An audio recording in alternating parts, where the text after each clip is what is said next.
오늘의 10분 말씀. 오늘은 시편 137편 말씀 앞에 서게 됩니다. 이 시편은 단순한 감정 표현을 넘어서 하나님 백성의 정체성과 예배 그리고 회복에 대한 깊은 고백입니다. 이 시편을 보면 크게 세 가지 장면이 보입니다. 첫째, 하나님의 임재가 사라진 현실입니다. 둘째, 시온을 잃어버린 슬픔과 회복을 향한 다짐입니다. 셋째, 악에 대한 하나님의 공의로운 심판을 향한 간구입니다. 그런데 시인은 지금 그 반대의 현실을 살고 있습니다. 하나님의 임재는 느껴지지 않고 예루살렘은 무너졌고 바벨론은 오히려 승리한 것처럼 보입니다. 여러분, 이 모습이 꼭 우리의 삶과 현재의 삶과 닮아 있지 않으십니까? 우리는 하나님의 임재를 사모하고 교회 공동체가 건강해지길 원하고 악한 세력이 무너지기를 기도합니다. 그런데 현실은 정반대일 때가 많습니다. 시편 137편은 그런 현실 속에서 나온 너무나 솔직하고 정직한 믿음의 고백입니다. 1절에서 시인은 이렇게 말합니다. 우리가 바벨론의 여러 강변 거기에 앉아서 시온을 기억하며 울었도다. 바벨론의 강가, 그곳은 현실의 고통과 좌절을 상징합니다. 3절에 찬양을 불러야 할 수금은 버드나무 가지에 걸려있고 포로로 잡혀온 자들은 시온의 노래 중 하나를 불러보라고 조롱하고 있습니다. 여러분, 때론 우리의 예배도 그렇지 않습니까? 목사님의 설교도 좋고 찬양도 훌륭하고 교회 시설도 잘 되어 있지만 그럼에도 불구하고 예배가 공허하게 느껴질 때가 참 많습니다. 왜 그럴까요? 예배의 형식은 남아있지만 하나님의 임재를 잃어버렸기 때문일 수 있습니다. 4절에서 시인은 이렇게 탄식합니다. 우리가 이방 땅에서 어찌 여호와의 노래를 부를까? 그렇습니다. 예배는 공연이 아니고 음악 시간이 아니며 습관적인 형식도 아닙니다. 예배는 살아계신 하나님을 기억하고 그 임재를 사모할 때 비로소 참된 예배가 됩니다. 그리고 시인은 그 상실감 속에서도 다시 회복을 향해 나아갑니다. 5절과 6절에서 그는 결단합니다. 예루살렘아, 내가 너를 잊을진대 내 오른손이 그의 재주를 잊을지로다.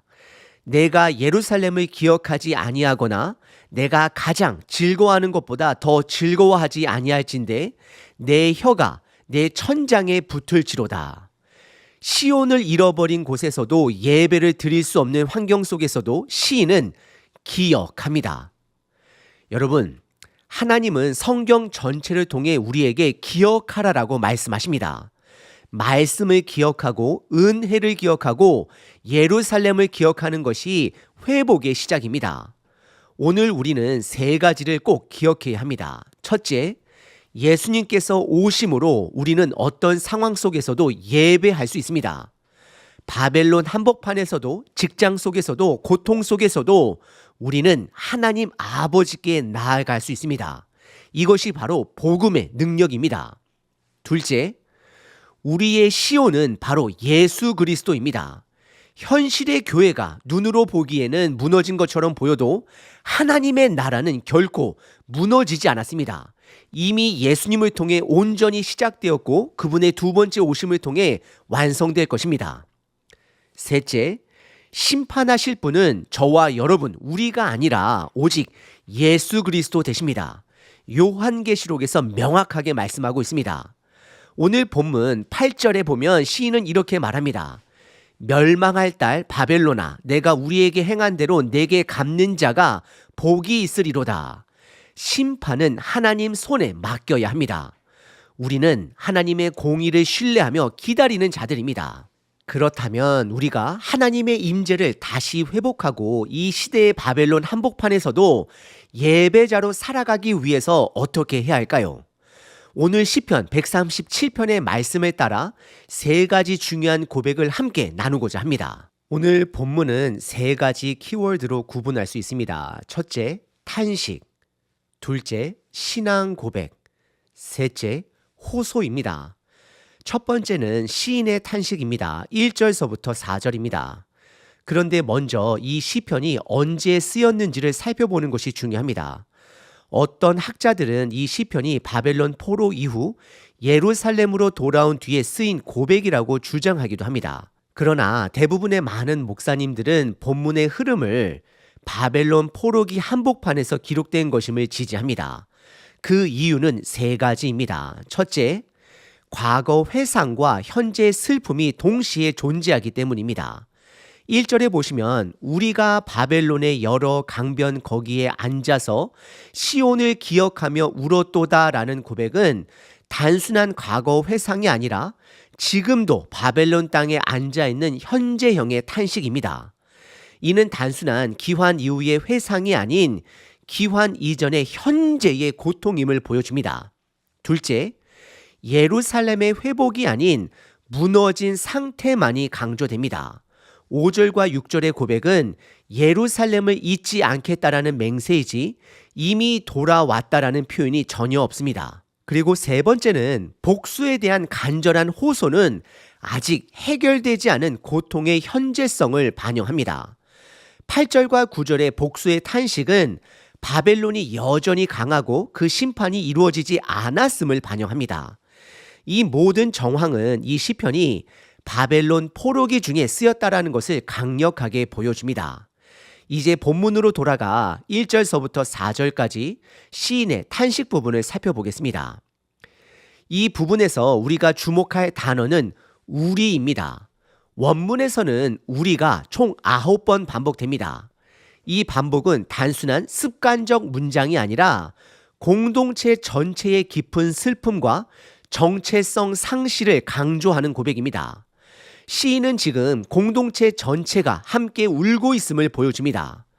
바벨론의 강변, 그곳은 단지 지리적 장소가 아니라 하나님의 임재를 상실한 영적 상태를 상징적으로 표현한 것입니다. 그곳은 물이 흐르고 나무가 자라고 식량은 풍성할 수 있습니다. 그러나 하나님의 임재가 없기에 그 풍요 속에서 눈물을 흘리고 있는 것입니다. 이 장면은 우리가 서문에서 나눈 주제와도 깊이 연결이 됩니다. 첫째, 하나님의 임재가 사라졌습니다. 시인은 하나님이 거하시는 시온을 기억하며 우는 것입니다. 여전히 수금은 있지만 그것은 사용되지 않고 버드나무에 걸려 있습니다. 두 번째, 시온, 즉 예루살렘은 무너졌습니다. 시온의 노래 중 하나를 부르라는 조롱은 시온이 무너졌다라는 전체를 전제로 합니다. 찬양은 있지만 찬양할 대상인 성전과 도시는 사라졌습니다. 셋째, 적들이 오히려 승리한 듯 보입니다. 우리를 사로잡은 자, 우리에게 기쁨을 청한 자가 지금은 목소리를 높이고 있습니다. 하나님의 백성은 침묵하고 조롱당하고 있습니다. 이 첫 번째 본문이 우리에게 말해주는 것은 분명합니다. 하나님의 임재를 잃어버리면 아무리 풍요로운 환경에 있어도 우리는 울 수밖에 없는 상황에 처합니다. 바벨론의 물가, 열매 맺는 나무, 수금이 있어도 하나님이 없으면 기쁨이 없습니다. 예배의 장소가 문제였던 것이 아닙니다. 진짜 문제는 예배의 대상이신 하나님을 우리 삶 속에서 잃어버린 것입니다. 그래서 시인은 이방 땅에서 어찌 여호와의 노래를 부를까라고 4절에서 절규하고 있는 것입니다. 우리는 오늘도 이 세상이라는 바벨론에 살고 있습니다. 겉으로 보기엔 잘 사는 것 같고 편리하고 풍성해 보입니다. 하지만 하나님의 임재를 상실해버리면 우리 안에는 영적인 침묵과 슬픔이 찾아올 수밖에 없습니다. 예배의 자리는 있지만 수금은 걸려있고 설교는 있지만 찬양은 있지만 기쁨은 사라졌고 눈물만 남았습니다. 그렇다면 오늘 우리가 할 일은 분명합니다. 시인이 그랬던 것처럼 하나님을 기억하는 것입니다. 그리고 그 기억서부터 회복은 시작됩니다. 두 번째 본문은 신앙 고백입니다. 5절과 6절입니다. 앞서 1절서부터 4절까지는 계속해서 우리가 라는 표현이 반복되었습니다. 공동체의 탄식이 중심이었고 함께 울며 예배를 잃어버린 현실을 고백하고 있었습니다. 그런데 5절부터는 갑자기 시인의 표현이 나로 1인칭으로 바뀝니다. 예루살렘아, 내가 너를 잊을진대 내 오른손이 내 혀가. 이건 단순한 인칭 변화가 아닙니다. 시인은 이제 공동체의 아픔을 넘어서 자신의 결단으로 돌아갑니다. 다시 말씀드립니다. 이제 공동체의 아픔을 넘어서 자신의 결단으로 들어갑니다. 그 결단은 바로 예루살렘을 잊지 않겠다라는 개인의 믿음의 서약을 드리고 있는 것입니다. 이것은 단순한 기억이 아닙니다. 예배 회복을 위한 믿음의 선언입니다. 내가 예루살렘을 기억하지 아니하거나 내가 가장 즐거워하는 것보다 더 즐거워하지 아니할진대 내 혀가 내 천장에 붙을지로다. 시인은 지금 자신의 예배가 회복되기 위해서는 반드시 기억이 전제되어야 한다라는 사실을 고백하고 있습니다. 다시 말씀드립니다. 시인은 자신의 예배가 회복되기 위해서는 반드시 기억이 전제되어야 한다라는 사실을 고백하고 있습니다. 예루살렘은 단순한 장소가 아닙니다. 하나님의 임재가 머무시던 성소이며 하나님과의 언약을 기억하게 해주는 신앙의 믿음의 중심지였습니다. 그러므로 시인은 말합니다.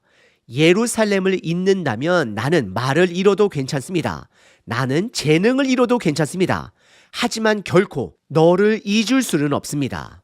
시인은 고백합니다. 내가 가장 즐거워하는 것보다 더 즐거워하지 아니할진대. 이 말은 곧 하나님이 중심이 되지 않는 기쁨은 참된 기쁨이 아니다람을 의미하고 있습니다. 현대 언어로 바꾸자면 이런 고백입니다. 하나님 없이 성공하고 하나님 없이 웃고 하나님 없이 행복을 누리는 것을 나는 과감하게 거부하겠습니다라는 시인의 고백입니다. 여러분, 이 고백이 우리의 고백이 될 수 있기를 바랍니다. 이 세상은 우리에게 실질적으로 많은 즐거움을 주는 것처럼 보입니다. 하지만 그 어떤 즐거움도 하나님을 기억하지 않는다면 참된 기쁨이 될 수 없습니다. 여러분들은 얼마나 자주 예수님을 기억하고 계십니까? 여러분들은 하나님을 기억하기 위해 어떤 결단을 내리고 계십니까? 여러분들은 하나님을 가장 즐거워하고 계십니까? 아니면 그분보다 세상의 것을 더 즐거워하고 있지는 않으십니까? 세 번째 본문은 호소입니다. 7절서부터 9절입니다.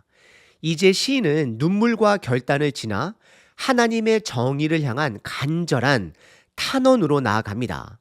이 구절은 읽는 우리에게 거북하게 느껴질 수도 있습니다. 복수를 찬양하는 듯한 표현이 들어있기 때문입니다. 그러나 이 본문을 바르게 이해하기 위해 몇 가지 중요한 관점을 분명히 해야 합니다. 첫째, 딸 바벨론이라 부른 이유는 바벨론의 의인화입니다. 딸 바벨로나는 단순히 나라가 아니라 바벨론이라는 도성을 하나의 인격체처럼 의인화한 표현입니다. 고대 히브리시 문학에서 자주 사용되는 방식이며 특히 하나님을 대적하는 세력 전체를 한 인격체처럼 묘사할 때 쓰입니다. 요한계시록에서도 지금 이 시대의 악한 세력을 바벨론이라고 말하고 있습니다. 그리고 이는 단순한 감정의 분출이 아니라 하나님의 공의를 기다리는 자의 간절한 외침이 됩니다. 둘째, 이 호소는 개인적 복수의 명령이 아니라 하나님의 심판을 위탁하는 기도입니다. 본문의 표현은 매우 충격적입니다. 9절에 보면 바벨론의 자녀들을 바위에 메어치는 자는 복이 있다라고 고백합니다.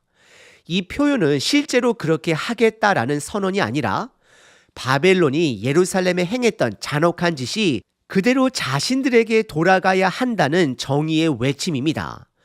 열왕기하 25장과 예레미야 애가 4장에 보면 바벨론은 예루살렘을 멸망시키면서 어린아이들까지 죽이는 잔혹한 공격을 가했음을 확인할 수 있습니다.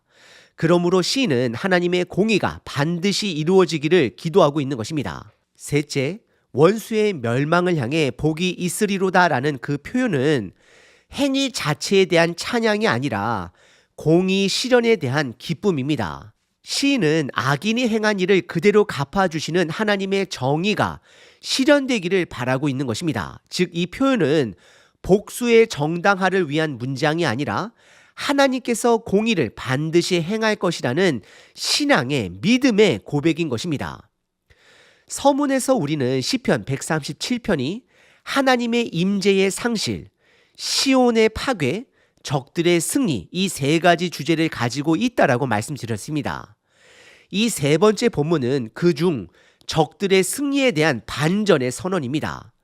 지금은 적들이 웃고 있지만, 지금은 바벨론이 이긴 것처럼 보이지만 하나님은 반드시 그들을 심판하실 것이며 그 정의는 반드시 완성될 것입니다. 이 시편은 단순히 복수심을 정당화하는 시가 아닙니다.